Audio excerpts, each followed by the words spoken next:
Harry was not in love with Meghan Markle. He was in love with somebody else who turned him down. When you look at the one who got away, and she's living the life that you hope to live one day, in Mystique no less, with a lovely man who treats her very well, of course that is going. On March 30th, 2026, Chelsy Davy posted a photograph on Instagram.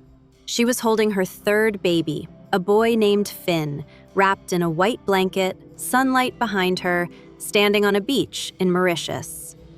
No press release, no PR team, no Netflix crew hovering in the background. Just a mother, her newborn, and an island she calls home. That same week, the exact same week, Prince Harry sat in a London courtroom. Not on a beach, not holding a baby, in a witness box, fighting the Daily Mail over a decade-old grudge he cannot let go of. And then something appeared in the court records that should make everyone stop and think. In his testimony against Mirror Group newspapers, Prince Harry mentioned Chelsy Davy's name 118 times. Meghan Markle, 5 times. 118 versus 5. Under oath, in a courtroom. While Meghan sat in Montecito, while Chelsy sat with her newborn in Mauritius. The court transcript does not lie, and it paints a picture of a man still haunted by the woman he lost. If you want to understand what this really means and why it matters, make sure you subscribe and hit that notification bell, because this story reveals everything. And this is now becoming a real crisis. Don't think that Harry would ever leave those children. And so he's stuck in California and he doesn't have any friends, really. You know, Nacho is there sometimes, but he also lives in Florida and he's constantly traveling. He hangs out with his security guards and Meghan and the kids. Let me walk you through exactly what happened. The MGN trial was supposed to be Harry's victory lap. He had already won. 140,600 pounds in damages, confirmation that his phone had been hacked, vindication after years of claiming the press destroyed his life. But something else emerged from that courtroom, something nobody expected. When Harry took the stand, when he described the relationships the tabloids allegedly ruined, when he talked about love and loss and betrayal, he kept returning to one name, Chelsy. Not Meghan, not his wife, not the mother of his children. Chelsy Davy, the woman who got away. 118 mentions in a single witness statement. And if you read the transcript, and I have, you can feel the weight behind every single one. The detail, the emotion, the regret. Yeah, he loved her a lot, and she really loved him, and they had great fun together. And he liked it because she wasn't worried about the royal family. That wasn't a big deal for her. She just fitted in very easily. This is a man still processing something that ended over a decade ago. Now, here is where it gets even more revealing. Harry told the court, his exact words, "I always felt as if the tabloids wanted me to be single." He described how private investigators planted tracking devices on Chelsy's car, how a man named Mike Bayer was hired to conduct 24-hour surveillance on her, how her flight details, her seat numbers, were leaked to the Daily Mail's royal editor with the suggestion to plant someone next to her. He described all of this himself, under oath, in vivid detail. And the central argument of his entire legal crusade is built on this claim, that the press destroyed his relationships, that the tabloids killed what he had with Chelsy. Unfortunately for Harry, after just a couple of dates, Sarah and Macklin decided that Harry was too dumb, too self-absorbed, too nasty to date, that she didn't want to date him. I don't know, perhaps I'm getting this wrong. I almost thought what he was saying is I wish I'd married Chelsy Davy. Well... But here's the part that should make everyone pause. Chelsy did not leave because of the tabloids. She left because she did not want the life. Her own words, spoken in 2016, a full year before Harry even met Meghan. She said, "It was so full-on crazy and scary and uncomfortable. I couldn't cope." The press made it worse. Absolutely. But Chelsy's own words make it plain. She rejected the system itself, the scrutiny, the protocol, the performative public existence. She did not need a villain. She just needed an exit. And then she disappeared. She qualified as a solicitor at Allen & Overy, one of the most elite law firms on earth. Left law, studied gemology, built Aya jewelry from scratch. She married Sam Cutmore Scott, an Eton-educated hotelier who runs a luxury hotel group, someone nobody outside Norfolk has ever heard of. The ceremony was so private, she bought her wedding dress from a hotel boutique the day before. 3 children in 4 years, relocating to Mauritius, where her parents already live. No interviews, no Netflix deal, no victim narrative. Just quiet, deliberate, self-made peace. What I know from when I was doing his biography is that she went to university, right? And he was cross because it was quite a long way. So he started having affairs with all sorts of other girls. And she got very upset. And he didn't go and see her for a long time. So she went off and left him. Now, that's his fault. A friend who spoke to the Daily Mail in late 2025 said it perfectly. That breakup was probably the best thing that ever happened to her. Now, hold that image. Chelsy Davy, economics degree, law degree, gemology diploma, successful jewelry brand, 3 kids, beach in Mauritius. Because the contrast with what comes next is going to hit like a train. The timeline matters here. Harry and Chelsy met in Cape Town in 2004 during his gap year. 7 years on and off, breakup after breakup, she moved to England for him. Enrolled at Leeds for a law degree just to close the distance. She met the Queen, attended Peter Phillips's wedding, showed up at William and Kate's ceremony in 2011. Harry wrote in Spare that there were loads of feelings still there, but Chelsy kept hitting the same wall. And then she made her choice. She walked away.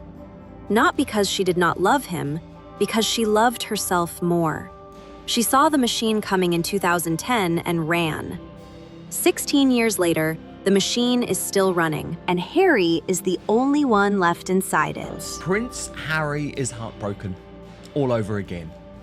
Now, of course, this is something that he is never going to admit publicly, especially as his marriage to Meghan Markle crumbles. But former close friends of the Duke have told me that Chelsy Davy's decision to have a 3rd child... Now let me add another layer to this. During the Associated Newspapers trial, the Daily Mail case, Harry's credibility took a direct hit, and it happened in a way nobody saw coming. He was asked about Charlotte Griffiths, editor-at-large of the Mail on Sunday. Under oath, Harry said he met her once at a weekend. He told the court he cut off all contact the day after he found out she was a journalist. His exact words: "The next day after I left, I found out who she was. I had words with my friend, and that was that." He said he had no idea if he had communicated with her on Facebook. He said, and this matters, "I am not friends with any of these journalists." And then, on March 31st, the final day of closing submissions, the defense dropped the messages. Facebook messages. Harry initiated the conversation on December 4th, 2011. He wrote, "It's H, in case you were confused by name and picture." He gave her his private phone number. Over the following weeks, not one day, weeks, they exchanged messages spanning at least 4 separate dates across 7 weeks. He called her Sugar. She called him Mr. Mischief and H-bomb. He wrote, word for word from court evidence, "Miss our movie snuggles." He wrote, "I'm off comms all week in case you think I'm being rude." He signed off with "mwah" and multiple kisses. Phone records also showed a call at 2:50 in the morning and 3 text exchanges on June 9th, 2012. Now here is the part that should bother you most. Not the flirting. He was single, that is his business. What should bother you is the sworn testimony. Met once, no idea about Facebook messages, not friends with journalists. Every one of those statements, delivered under oath, is now contradicted by documented evidence submitted to the same court. The Spectator's Alexander Larman put it this way: the messages belie Harry's statement in the witness box. Tom Sykes at the Daily Beast went further. The texts make Griffiths the most credible royal reporter in the case. Because her defense, that she got information through legitimate social access and not hacking, just got a mountain of proof dumped on top of it. Prince Harry is heartbroken all over again. Now, of course, this is something that he is never going to admit publicly, especially as his marriage to Meghan Markle crumbled. So now we have two pictures. Picture one, Harry in a London courtroom, his credibility in question, fighting a war he started, haunted by a woman he mentioned 118 times under oath. Picture two, Chelsy on a beach in Mauritius, holding her third child, living the exact life Harry described wanting in his own words. Africa, simplicity, peace, children, no cameras.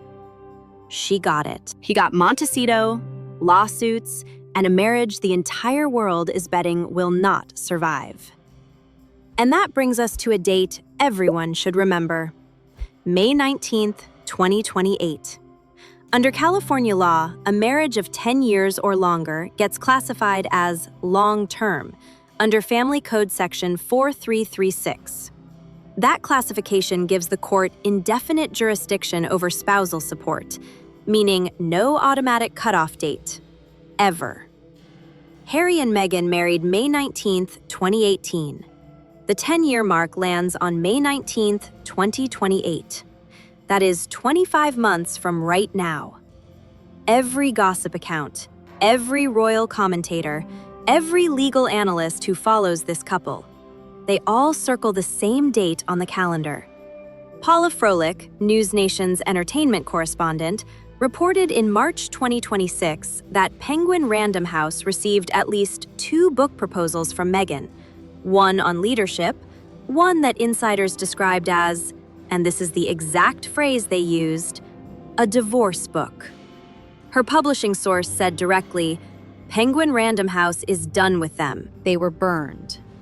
Page 6 reported separately, different outlet, that someone connected to Meghan pitched the concept of a book written by a divorced Duchess of Sussex. Meghan's team denied both reports. Make of that what you will. But the clock is running. Harry himself joked at the New York Times Deal Book Summit in December 2024. He said, "We've apparently been divorced maybe 10, 12 times?" Meghan told the Jamie Kern Lima show in April 2025, "Do I think we'll be married forever? Yes." She called Harry a fox. She described their current phase as more of a honeymoon period. But the court transcript tells a different story. 118 mentions of Chelsy, 5 of Meghan, under oath, in a legal proceeding, where the truth is supposed to matter. There is a historical parallel that biographers keep returning to. What do you think? Is Harry still in love with Chelsy? And does Meghan know about the 118 mentions?